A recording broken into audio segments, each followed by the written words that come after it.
What's the easiest choice you can make? Window instead of middle seat? Picking a vendor who sends a great gift basket? Outsourcing business tasks you hate? What about selling with Shopify?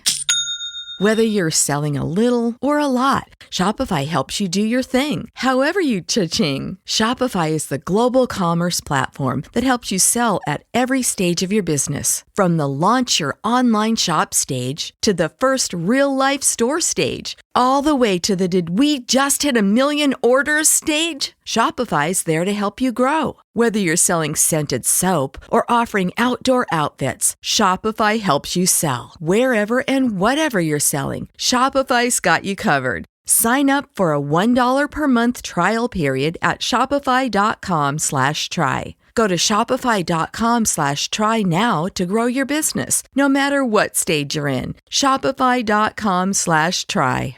The Three Down Greencast is brought to you by the Pile of Bones Brewing Company, Regina's only downtown brewery.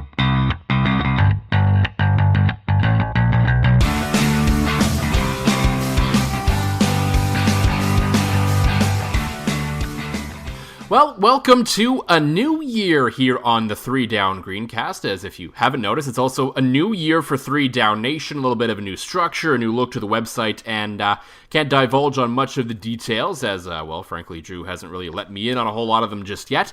A lot of new exciting stuff coming to Three Down Nation this year, but not everything has changed, as unfortunately I still have the same co-host, John Fraser. Woohoo!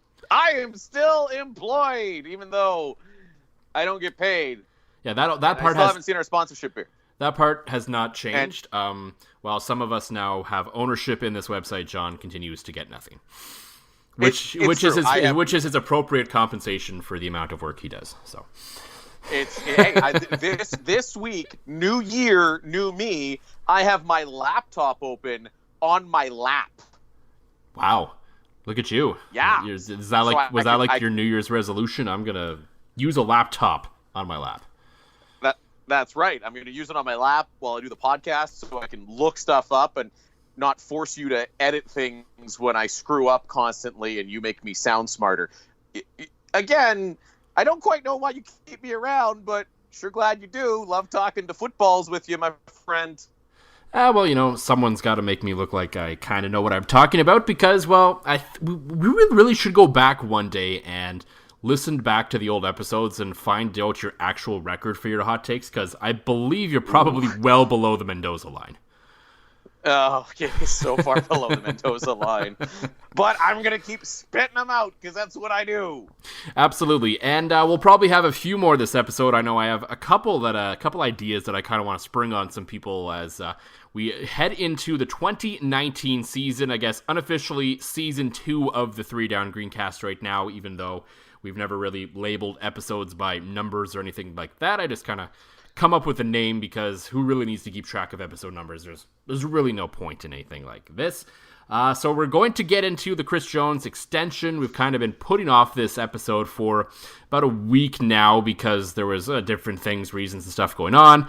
And then earlier in the week, there was the report from Arash McDanney and Dave Naylor that Chris Jones is going to sign this extension. So we're like, okay, well, rather than talking about the hypotheticals of what might happen to Chris Jones, let's actually talk about what happens to Chris Jones. Yeah! So we'll get into that. We did it! Which, of course, naturally bleeds into Saskatchewan's favorite topic, quarterbacks, and what they should do, and where they might go with that, and what that all means. I'll talk a little bit about Jordan Williams-Lambert, free agency in general, and whatever else may come to our minds at this point. And but something that has not changed once again. We still love our local Saskatchewan beer. We still love nice craft beer. So, John, what's in the glass for the first episode of 2019? Well, I finally joined the Howler Club. I was about to call it a growler, but then you corrected me. The growler is the 2-liter version, and the Howler is the 1-liter. I went out and got myself a Howler of the Pile of Bones Red Ale. I've always been a bit of a red guy. I don't know how it took me this long to try it. It is delightful. It warms the heart, warms the bones. A real good winter beer. I would dare declare it my beer of the winter. That's fair. It's. I don't know what that is. Daddy's talking about beer, Max. You go play with Mama. Close the door, okay? Okay, yes, lock it. Okay, Iron Man. Okay, there. You lock the door. Thanks, buddy. I thought you said you were safe in the bedroom. I thought I was, and then all of a sudden he walks in, and he's like being all sneaky and quiet, and he walks up and gives me a hug. I'm like, okay, he just wants a hug. And then he covers his ears as I'm talking, and then, I don't know what that is. Well, that's good that he doesn't know what that is, I guess. Yeah, I guess so. Even though, funny story, one of my friends has always remarked, one of my former coworkers, Jason, he said in the past that the first time he met my son was in the lounge of a curling club, and every time he's actually seen my oldest son, he's been in the lounge of a curling club. So maybe he's going to learn earlier than I expect. Well, I mean, the apple doesn't fall far from the tree, I suppose. For me, it's funny how we always tend to do this. No, I don't have the Pile of Bones red, but I do have a nice glass of Rebellion Amber, as I decided to pick up a 4-pack of that the other day. And it's a beer I thoroughly always enjoy, and like you, definitely like the red beers over the course of the winter. The Pile of Bones red. And it's a little hoppier than some other reds, which I find really delightful at times. So I kind of go back and forth between the two of those and maybe the odd Nokomis Brown or some other seasonals that happen to exist throughout the course of the winter. Yes, absolutely. Yeah, you need that like warm, rich feeling. Like, I'm not a stout guy at all. I can never go as far as a stout, but like a good red or a good dark come the winter. And then come summertime, it'll probably be, as usual, every second episode of Pile of Bones White IPA for me. Yeah, that probably goes without saying. I'll be going back into some lighter sours, but I drink sours and, well, I drink everything all year round. Though I don't do a whole lot of dark in the summer. That can be tough. That's the only one that I kind of am more seasonal on, because I will drink a nice stout or porter in the winter as well. So there was the news a couple of days ago, as we're recording here on Wednesday night, or I guess yesterday, that Chris Jones has signed a 1-year extension with the Saskatchewan Roughriders. News that shouldn't be too surprising if you were paying attention on Monday when the reports started breaking that Jones was set to sign the extension. And I had written the piece on Sunday I wrote it a while ago for 3 Down Nation. It got posted on Sunday. That what was going to happen with Chris Jones is going to answer some of the biggest questions facing the Riders in 2019. And I thought of the piece because there's been a lot of talk since the season ended that it's all about, well, the Riders need to find a quarterback. The Riders need to find a quarterback. I think I saw on CFL.ca, they had a resolution for every team this year. And for the Riders, it was finding a quarterback and finding a quarterback. I'm like, yeah. It's important. Yes, the Saskatchewan Roughriders absolutely need to find a quarterback this year. But how they went about it was going to depend entirely on what happened with Chris Jones, because he was heading into the final year of his contract. And then it really started to kick into gear when there was the rumors from Jason Lancanfora out of CBS in the United States about a few teams looking into Chris Jones. And Jones has since said that he didn't personally have any contact, but he talked to some of his friends. So clearly just early stuff, as we all kind of expected. But I guess you couldn't rule out that possibility until he actually signed the extension. And if that happened, then it was a complete, we can go in any sort of different direction. Probably Jeremy O'Day's the GM, and it's, they're building toward the future again. If they kept him on, then it's 2013 all year again without an extension, and it's just, he's going all in. Here's, $900K for Mike Riley on 1 year. Let's go do this. Or he signs an extension, and my thought was probably maybe more of a 2-year, in hopes of getting to that possible 2020 Grey Cup, though I don't think they're going to host it. And then that gives Chris Jones a little bit of rope, a little bit of room to wiggle and say, okay, I'm not just focused on this year, focused on the next couple of years. And while that is true with the 1-year extension, I don't feel like 1 year really changes a whole lot in the grand scheme of things in terms of how Chris Jones is probably going to approach this build this year, especially when like 3/4 of the league is a free agent.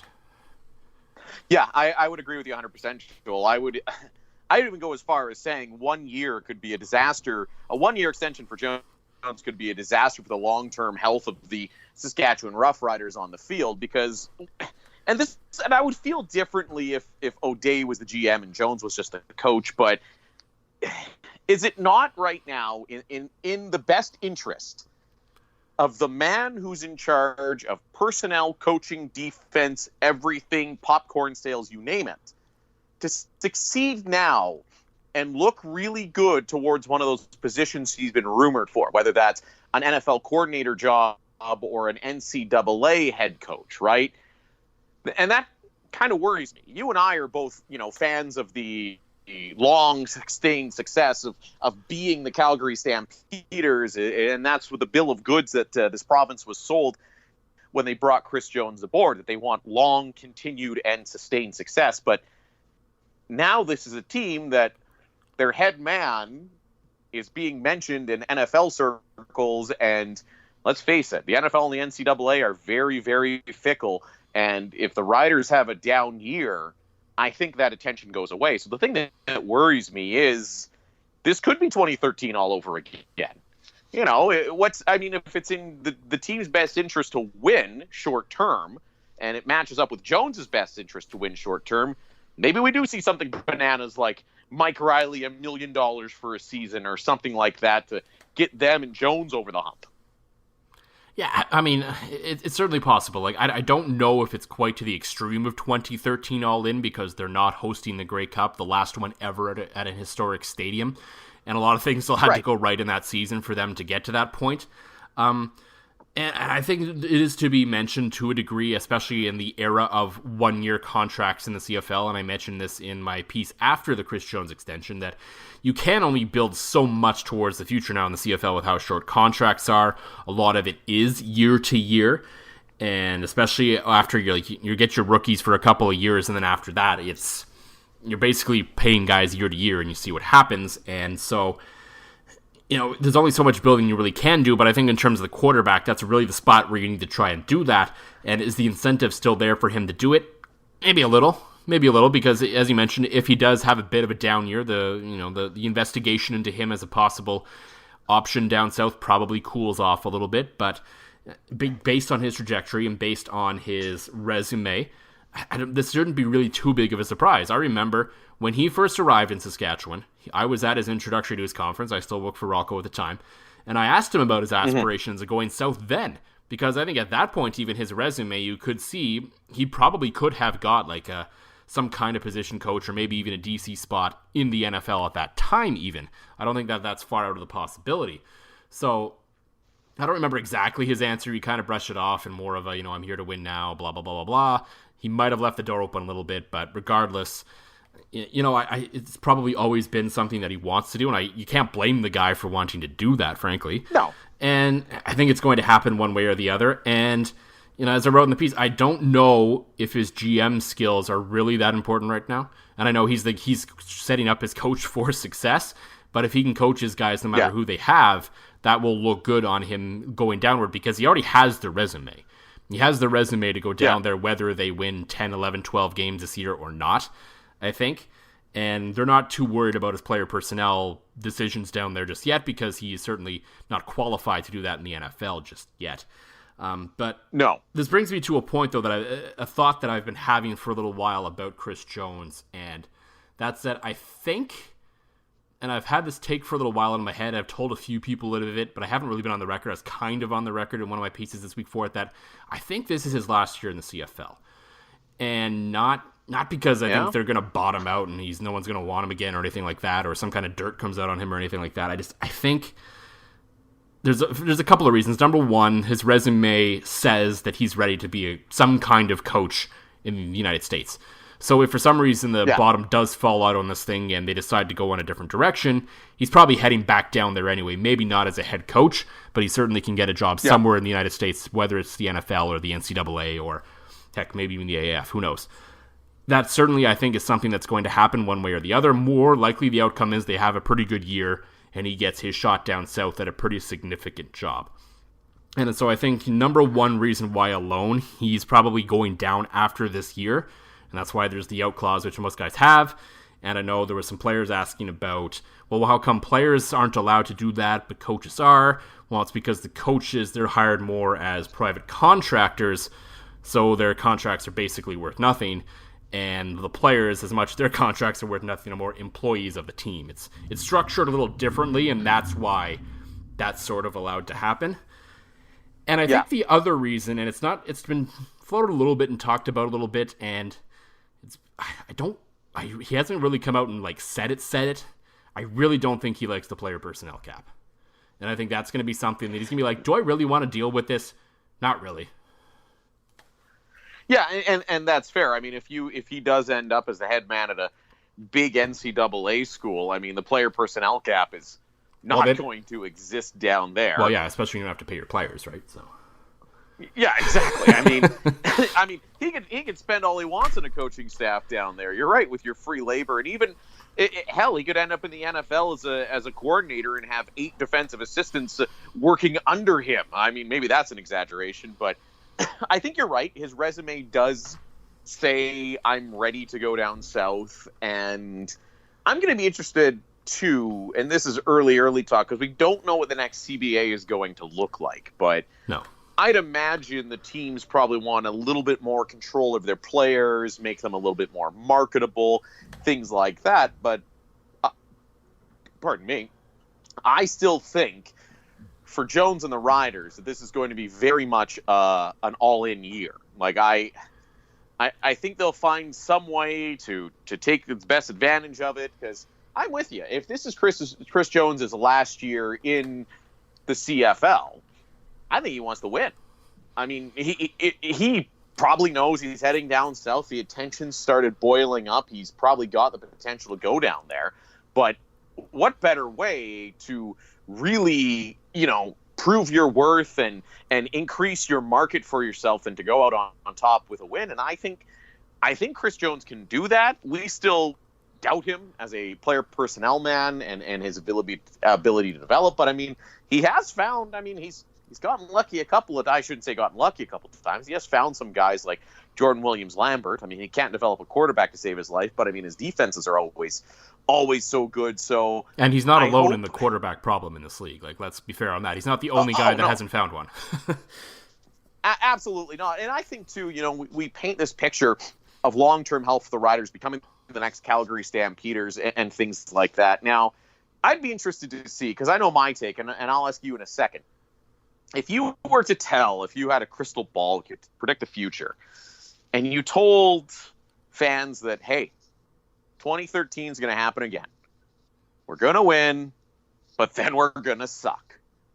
Or do you just say, yeah, we're going to be okay, but we're not going to win over the next 5 years? I know myself, especially as a Winnipeg fan that's dying to see that team win a Grey Cup. Well, they weren't just okay for a while. They sucked for a while too, right? So that's the difference. They were catastrophically bad for a while. But and I guess same question for you. I would rather see my team win a championship one year and just be crap for 3 or 4 years after that than see my team be close and never reach over the hump. Now, I ask you, Joel, what would be your preference?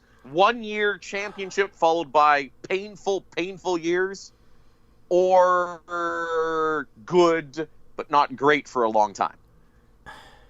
It's a really tough question to answer, because in my sports fandom outside of the CFL, I've kind of gone through it. I went through those Ottawa Senators 2000s teams that probably should have won at least a couple of Stanley Cups, and that was heartbreaking, and that sucked to go through that every year. But at the same time, to consistently be there and have a shot is fun. It's good. It's good to have that consistent team, especially now going through it, because they suck, and I don't even care about them anymore. Frankly, I haven't watched a single game this season. So well, and that's largely because of the owner. Yeah, though. Of course. If this team had a competent owner, but they were crap, you'd still be watching the occasional game, I'm sure. Yeah, I'd probably be watching every game for the most part. And at the same time, I've gone through a couple of Steelers Super Bowls, and usually they follow that up with the year after with missing the playoffs, and then they tend to, muddle around for a little bit and just barely make the playoffs. So I've kind of been through both ends, and I don't really know if there's really a good answer to it. I think ultimately you probably do take the championship because it happens so rarely, but at the same time, there is something soothing in knowing that at least as an entertainment product, your team is going to be pretty good every year, and that you're not really wasting your time for a couple of years, essentially, if you know what I mean. Yeah, no, I absolutely know what you mean.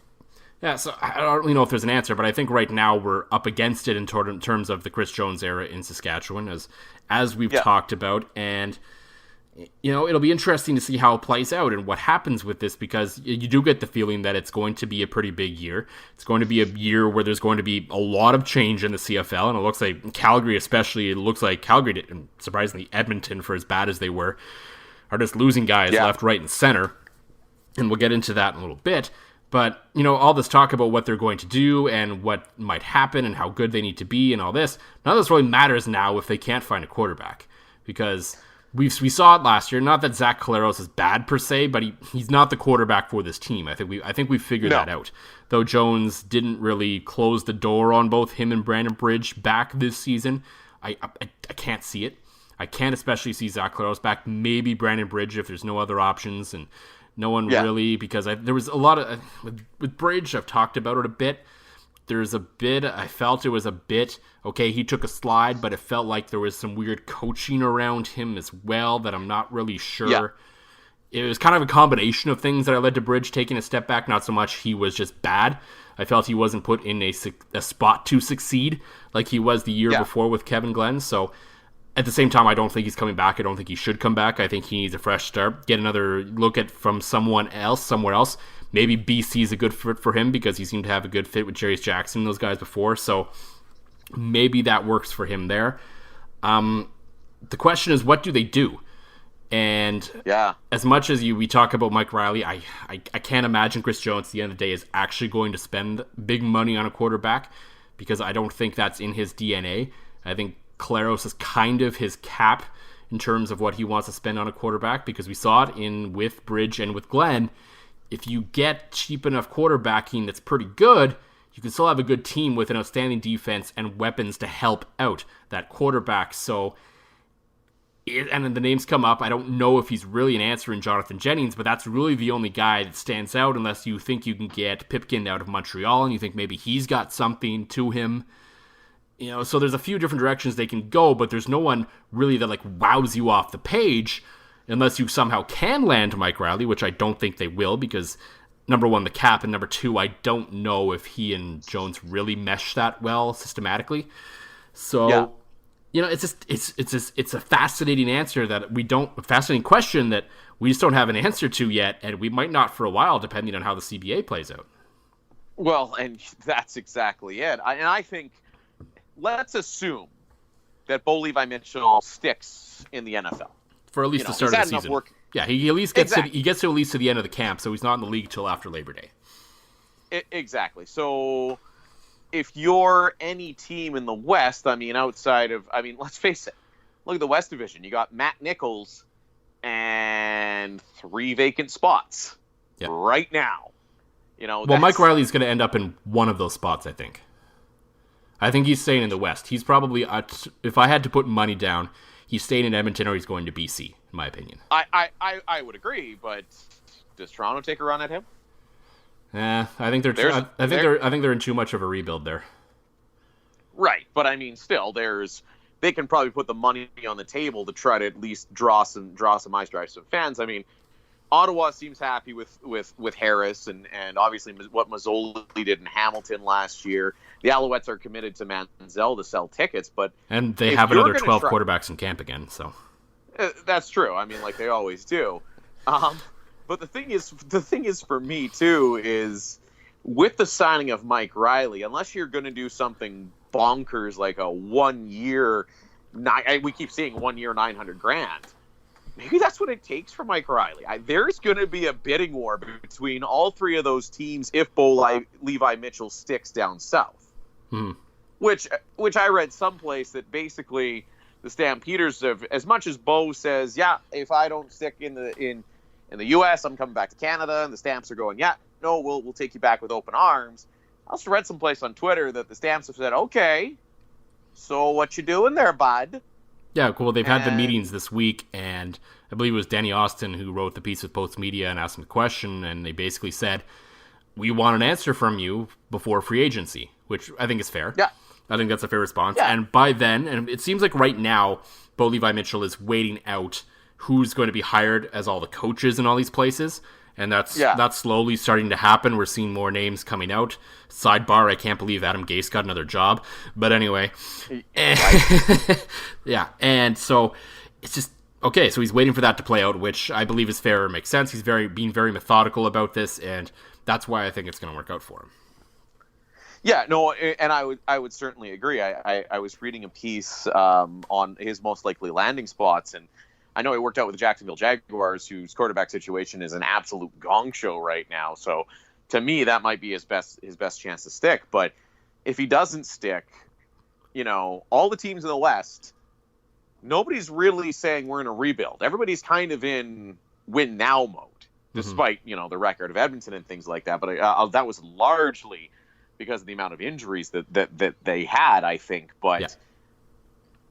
I think there's going to be just a monumental bidding war for Mike Riley. And I think that's good. That, more than anything, will rule him out of playing for Saskatchewan. Unless you see something zany like he really wants to be there, which I don't really get the impression that he's one of those guys that wants to come and play in Riderville. He's just never really come out and said it, or he's not a Canadian guy or anything like that, right? So I don't think it's necessarily that he's against playing for Saskatchewan. I didn't mean against. Yeah, okay. I just mean he doesn't have that.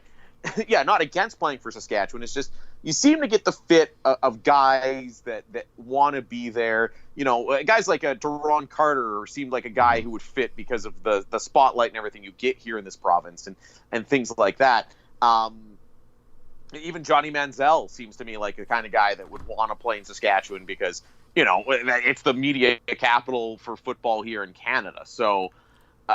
Mike Riley seems like just his personality seems like a good guy, seems a little more chill, not a me kind of guy. So I don't know if he's one of those guys that's seeking the spotlight that would come with being the starting quarterback for the Saskatchewan Roughriders. Now, if the money's right and the situation's right, I absolutely believe he would want to be here. I just don't think he's going to come and seek it out. No, he might not seek it out, but I don't know if that's the reason why. I think it's more he's been with his coaching staff and he knows what they're about, and not that there's anything personal there or anything. It's just, if you just look at his numbers since he's been under Jason Maas and that offense versus Stephen McAdoo's offense, it's night and day. Like, he was good there, but he's taken off under this new system that they have at Edmonton, and I think that's a better suit for him. We'll see what the system looks like in BC in terms of what they're doing, but he's been there. He knows he knows that city. He knows that franchise a bit. So, there's a bit of a reason for him to go there. So those are kind of the two options at play. One surprise, and you brought something up there, Joel, that had kind of slipped my mind, is Stephen McAdoo. That is one guy I'm surprised is sticking around because I think that you do not find an offense much more vanilla. You can argue that he didn't have the playmakers, but if you're a quarterback and you watched on film what Stephen McAdoo did with that system and for your own personal numbers, do you want to play in that system? Probably not. But exactly. At the same time, there was never a shot that Steve McAdoo was not going to be with the Riders in 2019. Chris Jones said it. That's his guy. Like, they've been together since he's been a head coach. They've worked together so many times that the thought crossed my mind that I was like, oh my goodness, if Chris Jones get an NFL job, does that mean Stephen McAdoo is going to become an NFL offensive coordinator? Like, could you imagine the people around here losing their minds because Chris Jones? Well, number one, because Chris Jones leaves to coach the Green Bay Packers, and then Stephen McAdoo is an offensive coordinator in the NFL. Well, we'd all get to see how well Aaron Rodgers can throw an 8-yard pass when you need 10. Yeah, absolutely. One guy who is taking his shot in the NFL, and it's a name we didn't anticipate early in the offseason as soon as the Riders were done because, well, we assumed he was under a rookie contract and he would be back with the Saskatchewan Roughriders in 2019 because it's a 2-year deal. Well, it turned out he basically had an unregistered agent. He got a new agent that is registered with the league and he's able to file a grievance and was able to get himself an NFL window opportunity out of it. That's, of course, Jordan Williams-Lambert. So when that news broke, and he started getting some workouts, well, okay, now it's not so surprising that he's down in the NFL, but looking back a couple of months ago, I don't think anyone would have predicted this was going to happen. And here we are. And as much as it's there's been a glut of NFL guys signing the NFL, and we'll get to that in a second, this is the one that stands out because of how it's happened, especially here in Saskatchewan. And compared to pending free agents, when you lose a guy you are expecting to have next season, that's a pretty big change. That's going to be a very big adjustment for Stephen McAdoo, because you could argue that Jordan Williams-Lambert had a shot at being the Riders' top receiver next season. No, I think he would have been the focal point of that offense next year. And it goes back to a point that you made. Now, the Riders, I'm assuming, are smart enough to have a plan A and plan B in terms of the offseason. I would imagine plan A is find great quarterback sign, and maybe you take a hit in the receiving core that's going to look brand new again. Or maybe plan B is, okay, we get a decent quarterback. We're losing Jordan Williams-Lambert. Maybe they surround the quarterback to be named later with more talent. Because I think you're right. This is a loss that the Riders will feel a little bit more because they weren't really prepared for it. I'm sure they knew that there was some sniff of this, but Jordan Williams-Lambert he looks like an NFL receiver. Mm-hmm. He's got the huge hands. He's a big guy, big reach, speedy. He strikes me as the kind of guy like, okay, he's going to, I'm already assuming he's gone in the NFL. Like, he's just got that prototypical NFL build. He'll be on somebody's practice roster or active roster for all of next year, I would say. The only thing he has going against him is he did sign in Buffalo, and, well, I mean, you might not have a quarterback who can help you out much there. Oh, that's why I said somebody's practice roster. I expect him to get picked up by somebody who will make him look good. Never mind the Bills. Yeah, well, I mean, at the same time, it seems Buffalo's kind of excited about him because he was trending in Buffalo the day he signed there. So that's interesting. Yeah. He's still going to the Bills, so. Yeah, but you never know. There's guys that, there's always that, and there's a lot of guys signing in the NFL this year, and it's always an interesting dance that happens, because if you sit there and you watch these guys like, Sam McGuavin, there's no surprise there. He signed with the Miami Dolphins. We wish him nothing but the best of luck. I think at the very least, he's one of those guys that can play a role. He can do a special teams. He can do something for the Miami Dolphins next year. So I don't imagine he'll be back at all next year, maybe at some point in his career, but not right away. He's one of those guys. He fits kind of that Brian Peters mold where he's able to do different things, and he's a little better than Brian Peters, obviously, but he has that build where he can do that. And so, we're still waiting kind of what's going to happen with Willie Jefferson and a few other names, and we'll see. Jefferson's kind of hinted at he's going to be picky. It has to be like a real opportunity for him. Otherwise, it sounds like he's basically going to re-sign in Saskatchewan. Yeah. Which, if you're Chris Jones and the Riders, you're really hoping that, because you need some kind of continuity. And if it's the defensive line, because Zach Evans is already re-signed, you have Charleston Hughes under contract, and if you can bring back Willie Jefferson, okay, there's the start of the core of your team once again in 2019, and you kind of build out from there. But it's interesting overall, because it seems like there's a lot of guys signing in the NFL this year, more so than usual. And whether they actually stick or not is always an interesting question, because you see a large majority of them do tend to get cut. And it's unfortunate, because I think a lot of these guys are really good football players, and a lot of them really should be in the NFL. But it comes back to a rule change the NFL made a few years ago where you're allowed to bring 90 players to camp, and you basically don't have to cut anyone until the last day now. Yeah. So you have these massive camps, and you have basically, I don't even know the number, 90 times 32, whatever that works out to. That's so many spots that you need to fill. And it's a lot easier kind of to fill out the bottom end of your training camp with guys who have already been professional football players that can kind of come in a little cheap, that will push your rookies a little bit on top of giving your veterans some rest. So it's like, okay, these guys are, they know what it takes to be a professional athlete. We don't have to train them, but we're still not really thinking about them long term. Yeah, no, they're training camp bodies. I mean, because I have my laptop open, I can tell you that 90 times 32 is 2,880. Yeah, and then I'm sure, I don't know the exact NFL training camp rules. There's probably some guys that don't count like they do in the CFL. I imagine draft picks or there must be some loophole somewhere where a few players don't count. So you can probably round it up to 100 players per team in camp in some form or another at one point or another. Then you're looking at 3,200 players. So yeah, they're going to have to find guys from places. Yeah.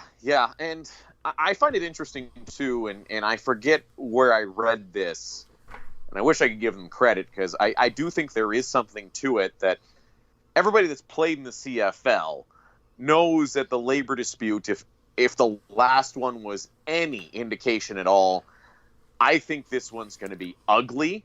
I think it's going to cost games this season.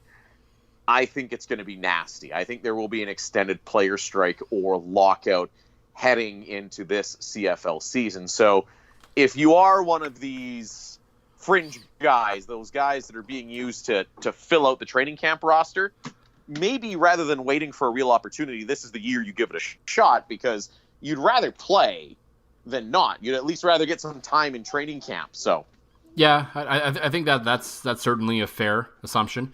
I think that's something that might be going on in a few cases. Is there's a few names that you're like, oh, did not expect him to go, but cool, and good luck. And when I state what I said, I don't necessarily think that means that all these guys are going to get cut, and I want them all to get cut, and they all should get cut because they're all just training camp bodies. Who cares? And no CFLer should ever go to the NFL because of it. 100%, I'd love to see 100% of those guys make rosters. I think it would be absolutely. It would be amazing for the league going forward, especially with increased competition out there in the marketplace for professional players, with the AAF kicking off after the Super Bowl. And even though I don't think it's that credible, the XFL next year, I don't see that really being a threat, especially they're going into New York again. Like, why are you doing that? And then you have this Liberty or Freedom League, which definitely is not going to stand a chance. No, absolutely not. And it's funny, the only of the leagues you mentioned, and with the labor uncertainty, I think the only one that even poses any realistic, I shouldn't say threat, but viable option for these guys is the AAF. Because they're going into smaller centers, they're going into places that don't already have pro teams. Like as an aside, the XFL, New York doesn't need another team. Los Angeles barely shows up for the Chargers and Rams, two of the best teams two of the most exciting teams in the NFL. A legit Super Bowl matchup this year. Exactly. You could have an all LA Super Bowl from two teams that nobody seems to give a damn about. So I do think that these guys are going to have more option. There is going to be more competition, and the NFL is going to want to look at guys from a league that they have traditionally taken a long look at, that they've got a bit of a partnership with in the CFL. So maybe that's why the influx, or it's maybe, with the advent of technology and high definition streaming, and, if you're an NFL scout, you don't have to make it to every single CFL game to see a guy that's real good.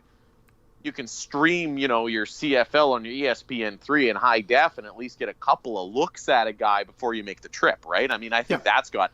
And the technology exists on a player level where they have all their game film and they're able to produce tapes that they send out now that they couldn't before. It's a heck of a lot easier for a player to make a demo reel than they could before.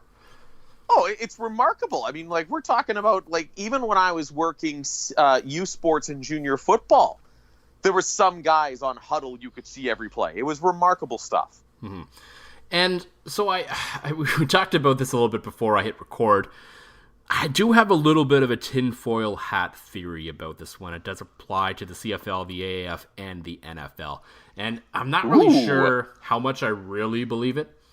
It just feels like it's a thought that crossed my mind once, and I was like, maybe. Because you talked about it. There is a bit of an existing working relationship between the NFL and the CFL. There's no signed agreement. There's nothing specific that says they're really working together. But there is kind of a bit of an understanding between the two leagues.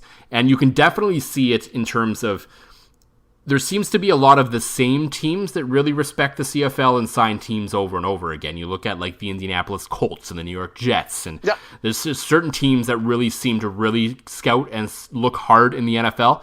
So I know it all comes around now. I remember going to the Ryder preseason game, and there were three New York Jets scouts at that game. That was a CFL preseason game. So that shows you how much the Jets value and look at the CFL as a potential spot for talent. Yeah. And so it got me thinking. I'd say the Chicago Bears as well. I mean, you already look what they've signed a couple of guys as well. I mean, Henry Burris got to start with them back in the day. So, so it got me thinking. What if there's a little bit of a wink, wink, nudge, nudge going on around here, and not that Roger Goodell or someone is behind us. That's a little too high up the chain. But what if there's some people around there who say, you know what, we love the CFL. They've been able to unearth some talent for us over the years. Let's throw them a bit of a bone and sign a bunch of their players this year ahead of the launch of this AAF. So it would maybe make some Americans think, maybe this league actually really is for real, because it is, and we should give them another look rather than just assuming we're going to go to the AAF if our NCAA shot does not turn into the NFL. Yeah, and I think you might. It's not so tinfoil hat as half the stuff I've ever said on this podcast. No, but I mean, by my standards, that's pretty out there. you are the straight man of this podcast, that's for sure. But I think you are onto something. I do think it is sending a message to everybody about the quality of CFL players, especially if and like you and I both think that it has the potential to stick a whole bunch of these guys have the potential to stick. Why? So Max wants to know why they're going to stick. Yeah, that's right. They're going to stick because they're great football players, Max. Just like your favorite team. Who's your favorite football team? Go Riders.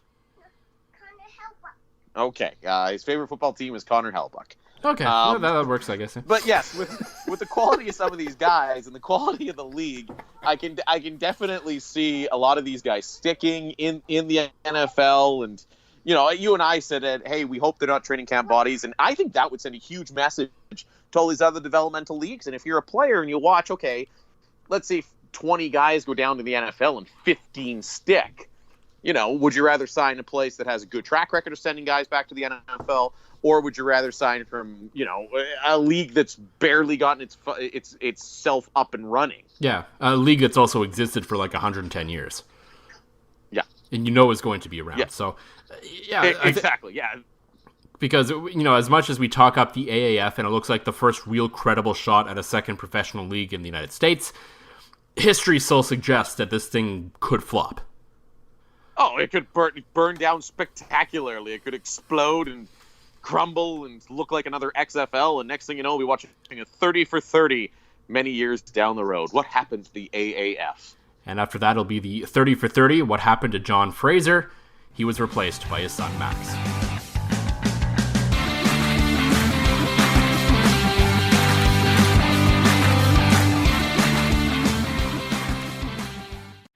If you're a facilities manager at a warehouse and your HVAC system goes down, it can turn up the heat, literally.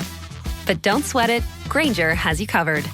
Grainger offers over 1 million industrial-grade products for all your operations, including warehouse HVAC maintenance. And even better, they offer access to experts and fast delivery, so you and your warehouse can both keep your cool. Call 1-800-GRAINGER, click Grainger.com, or just stop by. Grainger, for the ones who get it done.